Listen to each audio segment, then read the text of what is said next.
Ready for the video? I'm ready. Let's do it. Let's do it. Awesome. All right, so this might be a little different than we thought of, right? Yeah. Let's still watch. I love this But one. when he succeeds, he will fall. You get that one? That's where we Not are. really. That is a Within the huge next number. 5 to 6 I was just thinking that. and 85 billion. So much. About enough plastic in them to manufacture like a credit card.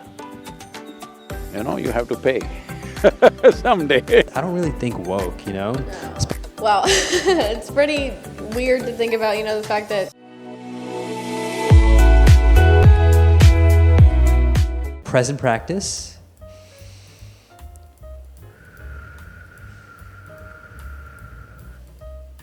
What's conscious? This is Vish Emerald, and today we'll be responding to Sadhguru's video on toxic clothing, every parent should hear this. I'm an aspiring yogi. I've been meditating for over 4 years now. Love all things meditation, yoga, and wisdom based. And I'm super grateful to have Emerald on the show and want to introduce yourself. I'm Emerald, I'm from Austin, Texas. I'm a model and I'm very excited to do this video with you. Well, thank you for being here. I'm, again, really grateful and also grateful for you watching.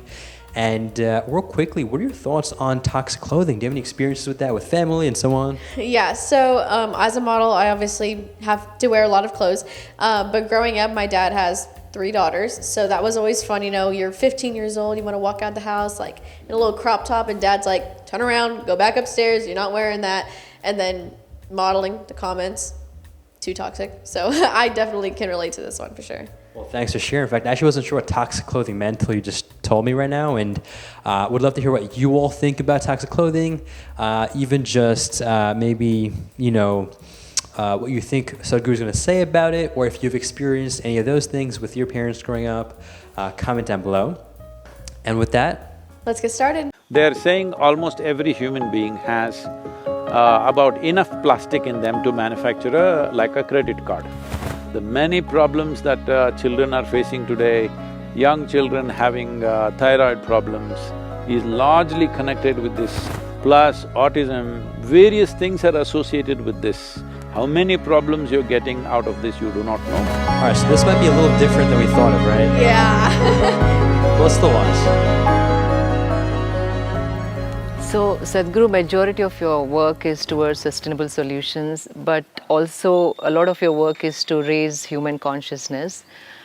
What role can an individual or small businesses, communities, societies can play?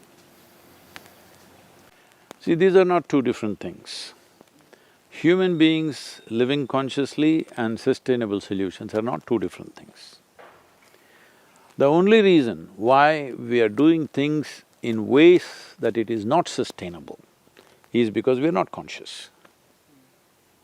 We are not doing our activity on this planet in a conscious manner. Everybody has their compulsions. Individual people have compulsions, societies have compulsions, nations have compulsions. The global reality has its compulsions. To fulfill these compulsions, we are doing things which are taking away the basis of our existence. This is like a classic story from the Panchatantra, where a man is sitting at the wrong end of the branch and cutting it. He is going at it because he wants to be successful. I love this But one. when he succeeds, he will fall. You get that one? That's where we Not are. really. We are doing this kind of silly activity. When we succeed, we will fall. Yeah. Every one of us should structure our lives in such a way, what are we using today? Where will this go? This much consciousness. Whatever I'm using… I am a little confused. So, real quickly, yeah, I think, again, this is where it goes into his method for answering questions, maybe not as direct at times. What he was talking about with the branch, right, is imagine being a person where you're on the branch and you're trying to cut the branch, right, but you're sitting on it. Yeah. But you're sitting on the wrong side. Okay. So what would happen when you cut it? You're going down, right? So you think while cutting it, you're like working super hard, you're being Yeah. successful, but essentially because you're unconsciously doing it, it leads to that. Does that make sense? Yeah, that does make a little bit more sense, yes. So I think the key here is to just emphasize the consciousness about sustainability. So yeah, let's get back into it. today. Where will this go tomorrow? Where will it end up? What is its ultimate goal? Now, one important thing is, in India, As a nation, we have been a textile nation for hundreds of years or thousands of years.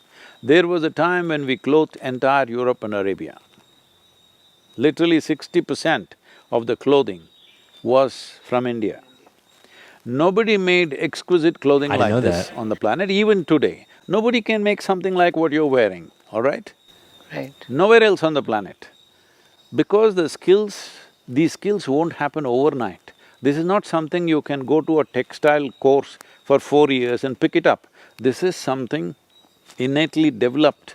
In each region, they had all these different kinds of weaves, different kinds of dyes. With whatever local material, they came out with such exquisite weaves. Over 132 weaves, distinct weaves were there at the beginning of this century. Right now, almost 65 to 70 of them are near extinction. We are making some efforts in that, we'll talk about it later. But textile has been our way of doing things. We need to go back to that. This has been disturbed essentially during the British era, when they wanted to systematically break the Indian textile strength because they wanted to build Manchester, which they successfully did, okay? Now people are very proud to call Coimbatore the Manchester of India. I said, please don't do that, huh? Let them call Manchester that. Coimbatore of England because this is where the real weaving and spinning and everything, the cotton was, all right, textiles. This is the region in which it happened, and in every region there are unique ways. If we bring this back, even in reasonable context, if we develop the needed markets, if we revive the skills that are there, I'm telling you, in this country, easily it will employ anywhere between 200 to 300 million people That is a within the huge next number. 5 to 6 years. I was just thinking that. Some efforts are being made by the textile industry, many policies have changed, we have also been working with them, but it's not enough if you want a revolution. Above all, for all this you need a market. That's why you are very important, that's one reason I'm talking to you, because we need a market. Market should be sensitive to aesthetics. Market should be sensitive to sustainability. Right now, they want to go to some shop and buy 10 nylon clothes. If they go shopping, nobody's buying one, because they buy 2 dozen like this. 1, 2, 3 they'll wear, after that it's got bored, and again by the time they can wear these 2 dozen, already they've shopped once. So I'm a little bit confused. Is he saying like clothing was generalized in a certain country in a certain way that it was made, and then over time just became a scrambled idea of everything is either the same or different, and it's not necessarily specific to one's culture? Or That, I think, is a good question. I think, at least from what I've understood, and those of y'all watching, comment down below, maybe answering this question that she has, or maybe if I don't get it right. I think what he's basically saying is, one, he's trying to appreciate and shout out the intricacy with like the complexity of this maybe Indian cultured way of making clothing through the textiles, and I guess through the times of like westernization as well as imperialism of all these, the British, for example, taking over. It led to a lot of damaging of these systems. Actually, it created systems where there was no system before, and so the systemizing or like the automation aspect of it made it less authentic and like less, sacred or whatever that means. Is that making sense? Yeah, that makes a lot more sense now. Yeah. And so going off of that, I'm curious. I mean, he was talking quite a bit about like, the constant use and throw of clothes. I mean, as a model, is that something you see often? And what's your, use and throw is basically just like buying it once, like the fast fashion. Wearing it once and just throwing it away and buying another one. Okay. Exactly. That makes sense, yeah. So as a model, I see a lot of like, you put something on and then 5 seconds later you take it off, you never see it again. Like you never see it again, or That's a common practice. Yeah, it is a common practice, especially in the modeling industry. You have a designer that works maybe like months, even up to a year, designing a specific piece of clothing for you to wear one time, and you're never going to use it again. You take pictures in it, you walk in it, and then it just kind of will sit probably in her closet for a while. It's just kind of, you use it and then you don't use it again, because it's so authentic and specific to one person that you can't generalize it to the public. I appreciate you sharing that. I think at least right off the back, I'm the model here, or I haven't had much experience, but it seems like that's not really a sustainable thing, right? So let's hear more about what he has to say. Once again, all right? 85% of the clothing on the planet within 1 year goes to the landfills. 100 billion pieces of clothing is sold on the planet every year, 100 billion, all right? And Huge. 85 billion So much. pieces of clothing go into the landfills every year, and most of it is polyester. One of the most dangerous form of pollution is polyfiber is floating everywhere. It's in the air, it's in the soil, it's in the water. Some researchers have found placenta, the polyfiber is in the placenta, that in your mother's womb, you catch it.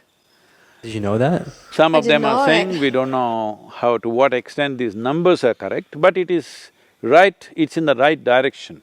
They're saying almost every human being has about enough plastic in them to manufacture like a credit card.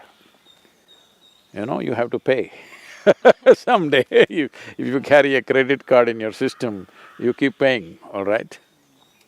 So, this much plastic is all over the place, but everybody is trying to shoot the lowly plastic bag. I'm not saying you shouldn't shoot at it, but it's fashionable to do that, that's what is problem. Because the lowly plastic bag which is floating on the street, some beggar, some rag picker picks it up, and in India, that recycling is actually at a very good pace, not because of your That is sustainable consciousness, because of poverty, they're picking it out. Plastic bottles are recycled nearly 90% in India, it's the only country like that. This is not because we are very ecologically aware, simply because people are poor and they're picking out all the bottles. Anyway, one way or the other it's happening. But the polyfiber, the amount of damage it's causing, the way it enters the body, especially children are wearing polyfiber because polyfiber is very, flammable. Because of that, they are coating it with, fire-resistant chemicals. These chemicals have been found to be carcinogenic. The many problems that children are facing today, young children having thyroid problems, is largely connected with this non-flammable chemicals that they are using on the clothes.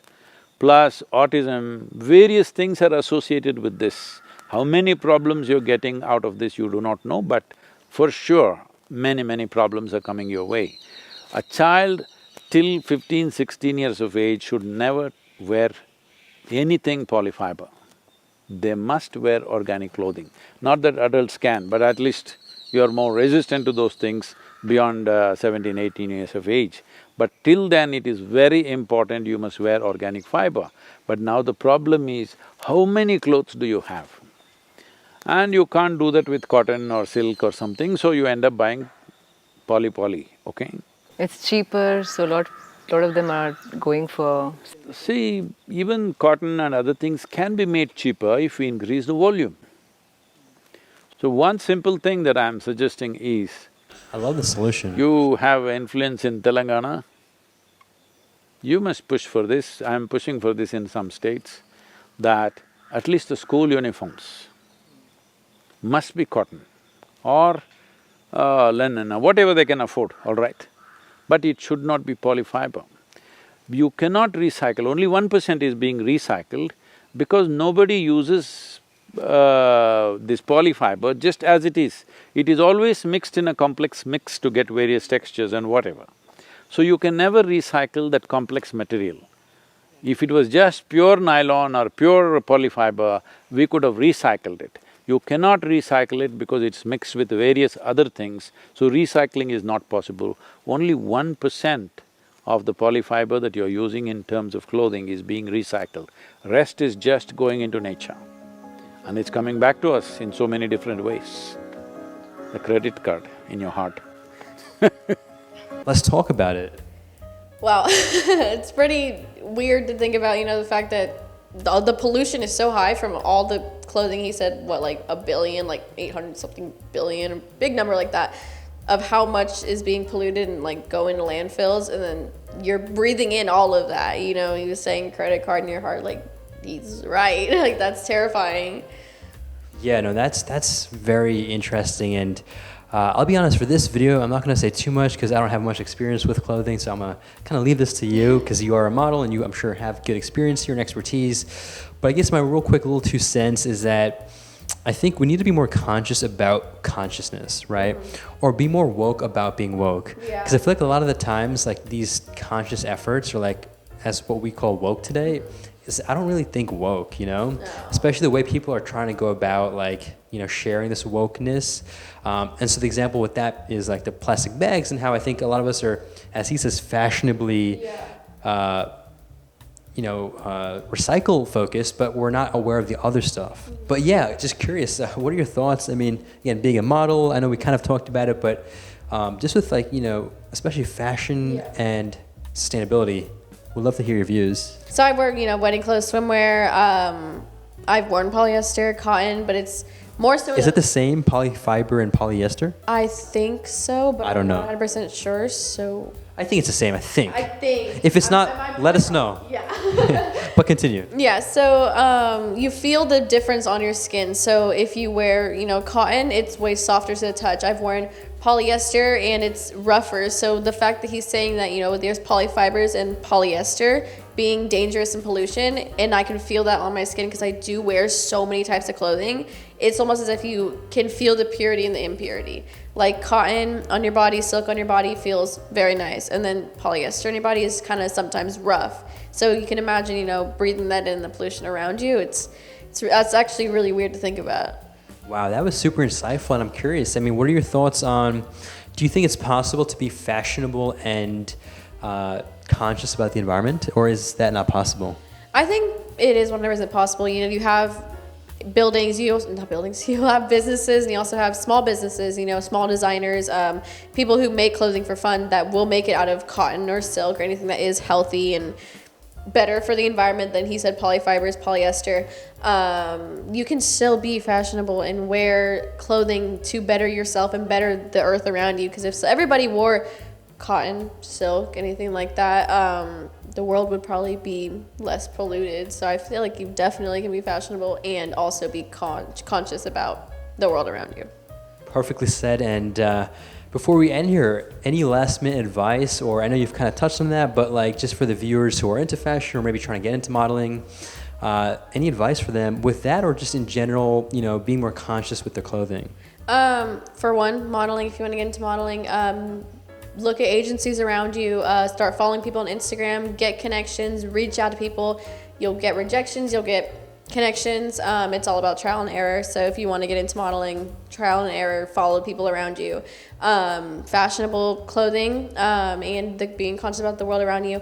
I would definitely say, if you are interested in that, which would be a good thing, to Google, do your research on industries that do make clothing that is more, the people say, like, green in a way. You know, you have some people that advertise that their clothing is green and good for the environment. Do your research and you'll be able to definitely find companies that work for you, and you can be fashionable as well.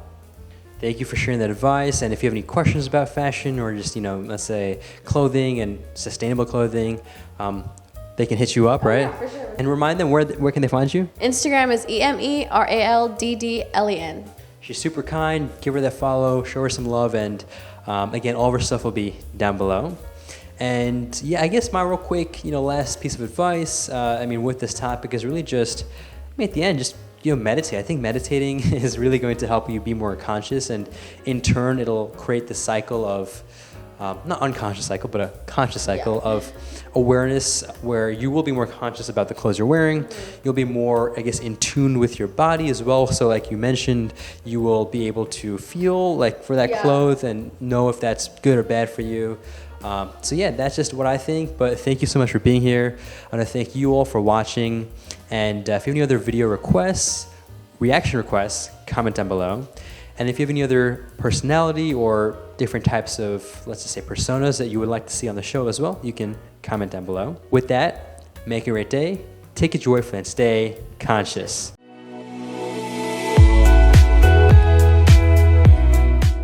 Awesome job, Emerald. Thank you. You did great. Thank you. Awesome.